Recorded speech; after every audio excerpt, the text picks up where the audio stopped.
Accord Maroc, États-Unis, Israël, c'est parti. Sainte colère d'Abdel Abdelkiran contre ses frères. Une nouvelle mesure anti-Covid au Maroc. Bienvenue dans H-Tari, le débrief.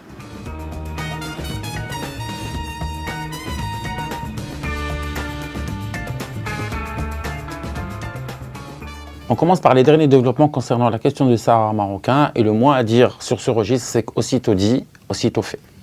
Jeudi dernier sur Twitter, le chef de la diplomatie américaine, Mike Pompeo, s'est dit heureux d'annoncer le début du processus d'établissement d'un consulat américain au Sahara. Il annonce également l'inauguration d'une présence virtuelle effective immédiatement et d'ajouter « Nous sommes impatients de promouvoir le développement économique et social et de faire participer les habitants de cette région ». Le couronnement de ce processus a eu lieu mardi dernier au Palais Royal de Rabat. C'était le jour de la signature de la déclaration commune entre le Maroc, Israël et les États-Unis.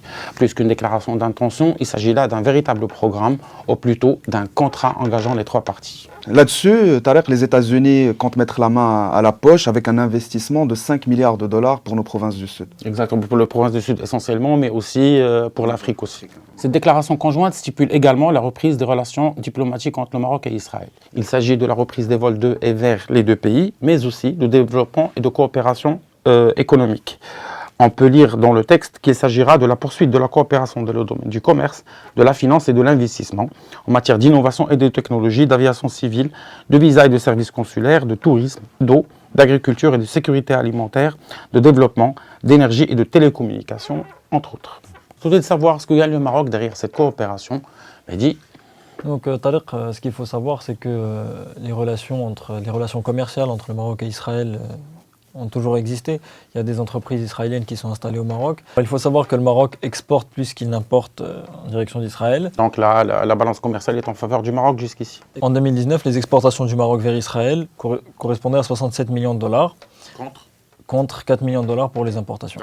Concrètement, les secteurs les plus concernés, est-ce qu'on a à gagner dans ce partenariat? Il faut savoir en fait qu'il y a plusieurs secteurs où le Maroc, c'est des priorités en fait pour le Maroc, comme l'industrie automobile, l'agriculture, le traitement de l'eau, où Israël est leader mondial dans ces domaines-là, à savoir dans le traitement par exemple des dessalement d'eau de mer, dans l'agriculture au niveau de l'irrigation.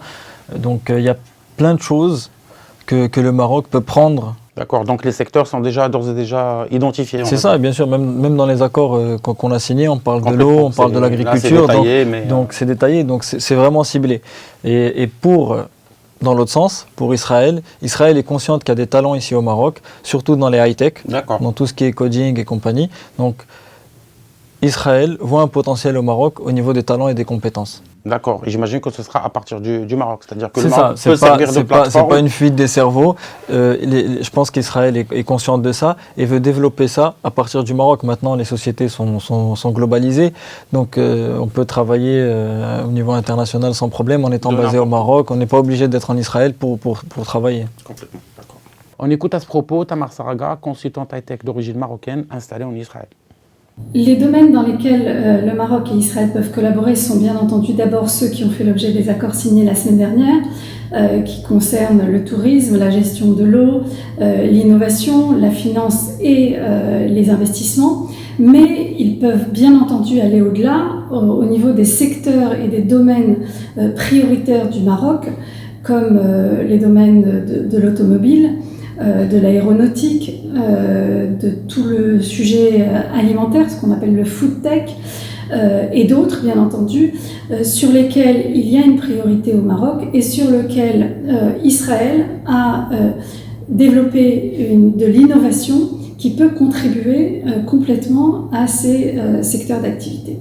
Il y a en fait, en particulier sur certains domaines qui sont prioritaires pour le Maroc, un partage.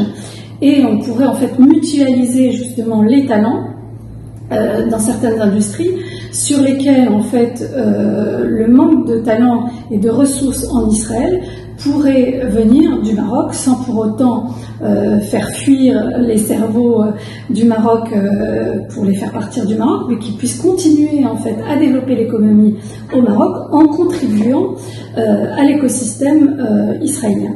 L'objectif étant aussi de pouvoir promouvoir de la formation et de faire bénéficier de l'expertise high-tech israélienne à destination de jeunes qui pourraient avoir plus facilement et plus rapidement une formation dans la high-tech.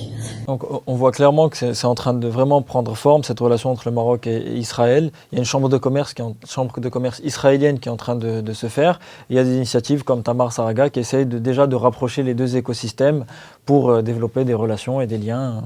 Donc c'est un travail qui est déjà en cours d'exécution. C'est quelque chose qui prend forme concrètement. Autre fait lié à cet événement, bien que mineur, c'est la polémique née au sein du PJD autour de Saad El Athmani. Saad El Athmani qui est chef du gouvernement et qui figurait parmi les signataires de cet accord. Mal lui en a pris. Certaines parties au sein de sa formation politique ont contesté cette initiative. Donc il aura fallu qu'Ila Ben Kiran fasse son comeback pour en finir. Oui, encore lui, c'est l'ancien secrétaire général du PJD et ancien chef du gouvernement, a fustigé ceux qui s'opposaient un petit peu à Saad El Athmani et qui demandaient son départ, en ramenant la chose à une valeur sacrée du Maroc, celle de l'intérêt suprême de la nation. On l'écoute. اللي تيدخل لهذا الشيء تيدخل له بالقاعده واللي غادي يخرج منه تيخرج منه بالقاعده. إلا اقتضت المصلحة شفنا باللي المصلحة ولا ما قدرناش على واحد الحاجة كنقولوها في الوقت المناسب باش الدولة كتتخذ الاحتياطات ديالها والإجراءات ديالها.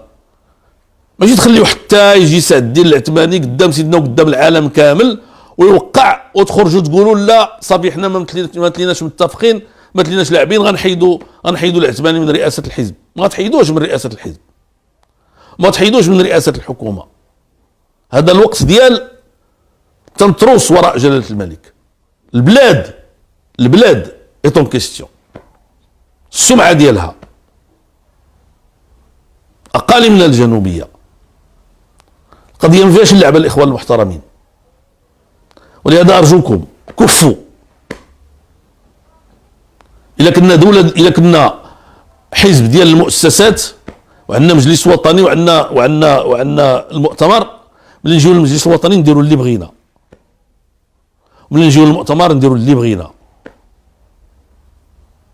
ما يمكن ليناش نضغطوا اليوم على الدكتور سعد الدين العثماني ويمشي لا قدر الله يقدم استقالته ولا شوف شنو غادي يعمل ونوليو في أزمة نخلقوها حنا للدولة ديالنا. لا إلا كانت تكون هذه الأزمة تكون عندنا حنا. Tariq, est-ce que la sortie de Ben Kiran a permis d'apaiser les choses? Complètement, parce que le soir même, le Conseil national de cette formation politique s'est réuni. C'était l'occasion d'aplanir un petit peu les choses, de rendre justice à Saad El Athmani et dire que les choses devaient être réglées au sein même de ce parti-là et que ça ne servait strictement à rien de porter la chose devant l'opinion publique, vu qu'il s'agit d'un débat qui est à la base interne au PJD. Coronavirus cette fois, le Maroc est résolument dans la dernière ligne droite pour le lancement de la campagne de vaccination. N'est-ce pas, Zied? Tout à fait. Lors d'un conseil de gouvernement réuni ce jeudi, le ministre de la Santé, M. Khalid Aït Taleb, a annoncé que le Maroc a acquis 65 millions de doses des deux vaccins pour lesquels le Royaume a opté, à savoir le vaccin chinois de Sinopharm et le vaccin britannique AstraZeneca. Juste on précise que le vaccin de Sinopharm a été approuvé par l'administration nationale du médicament en Chine et que voilà, le Maroc attendait justement cette validation. Pour l'instant, on en est où sur ce registre?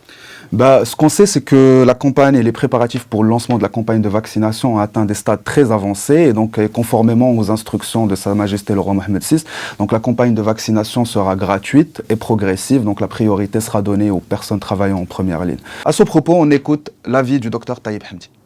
En moins d'une année, la science a mis à la disposition de l'humanité pas seulement un vaccin, mais des vaccins sûrs et efficaces. Grâce à l'intervention de Sa Majesté le Roi, le Maroc sera parmi les premiers pays à protéger la population. Nous serons dotés, on a acquis 65 millions de doses pour vacciner 25 millions de Marocains et atteindre l'immunité communautaire, l'immunité collective le plus tôt possible. Toute la logistique est mise en place. L'acquisition des vaccins conclut, le matériel pour la chaîne de froid pour assurer le transport des vaccins, les détecteurs de température bien sûr pour assurer la qualité de vaccin jusqu'au dernier point avant son inoculation aux personnes à vacciner. Les programmes informatiques, les connexions, les relations, la campagne de vaccination qui sera lancée incessamment. Les simulations aussi ont été faites dans les points de vaccination, dans les stations de vaccination, des simulations de transport et pour assurer la chaîne de froid. La logistique, elle est là. Il nous faut maintenant une adhésion globale et rapide de la population. Un vaccin sûr et efficace, à lui seul, il n'est pas suffisant pour éradiquer une épidémie. Il nous faut une adhésion rapide et globale de la population pour permettre une immunité collective le plus tôt possible. Les virus, en général, ils connaissent beaucoup de changements, ils connaissent beaucoup de mutations. Le SARS-CoV-2, virus de la COVID-19, ne fait pas exception, il a fait beaucoup de changements. Mais cette souche qui a été détectée en Grande-Bretagne récemment, malheureusement, c'est une souche qui a une vitesse de transmission plus accélérée que l'ancienne souche. Il est estimé à 70% de plus. Ce n'est pas encore confirmé à 100%, mais généralement, ce sera une souche qui est plus transmissible. Ceci peut causer des problèmes quant à la stratégie de contrôle de riposte contre la Covid, puisque cette accélération de transmission, bien sûr, il va accélérer la transmission dans la population. Mais heureusement que les moyens de diagnostic dont on dispose actuellement restent utiles pour détecter, identifier cette souche. Aussi, il faut dire aussi que cette souche n'est pas plus meurtrière, il n'est pas plus grave, donc il n'est pas plus virulente que l'ancienne souche, et ça c'est une bonne nouvelle. Et quatrièmement, il faut dire aussi que les vaccins dont on dispose actuellement sont et seront efficaces contre cette nouvelle souche. Pendant ce temps, les autorités ont été contraintes de décréter de nouvelles mesures afin de limiter la propagation du coronavirus. Parmi ces mesures, donc, on dénote un couvre-feu nocturne à l'échelle nationale de 21h jusqu'à 6h du matin, et aussi la fermeture totale des restaurants pour une durée de 3 semaines dans 4 villes, à savoir Casablanca, Marrakech, Tanger et Agadir. Ces fermetures, c'est clairement en prévision des fêtes de fin d'année et du Nouvel An, mais c'est véritablement un vrai coup dur pour les restaurateurs, surtout qu'ils ont été pris de court. C'est-à-dire qu'ils ont découvert cette information alors qu'ils étaient en plein préparatif pour les fêtes de fin d'année, sachant que cette année a été particulièrement difficile pour eux avec le confinement. On parle d'une perte de chiffre d'affaires de 40% sur le chiffre d'affaires annuel, et ils comptaient vraiment sur les fêtes pour essayer de bien finir l'année sur une note positive. Qu'est-ce qu'ils disent, les restaurateurs, très concrètement? On les a rencontrés à Casablanca cette semaine, ils nous en parlent. Pendant les fêtes de fin d'année, on a une augmentation de 20 à 25% de chiffre d'affaires. Cette période est importante pour nous, il y a forcément plus de flux. Mais qui dit plus de flux ne dit pas forcément plus de danger. D'accord, étant donné qu'on est restreint par notre capacité réduite, ça ne crée pas plus de danger. C'est terrible. En fait, on a appris la nouvelle d'abord par les médias.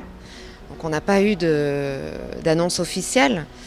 On a dû attendre une journée pour savoir exactement ce qu'il en était. S'il y allait vraiment y avoir une fermeture totale.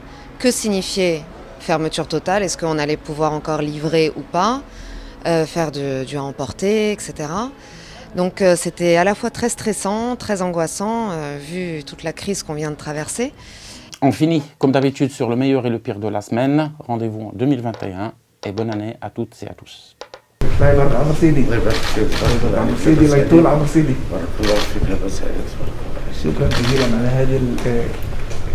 حفوة استقبال واحنا فرحين وتسنينا عمان سنين هذه الساعة المباركة. ايوه احنا فرحانين. الله يبارك عمرك. الله يعينك. تفضل.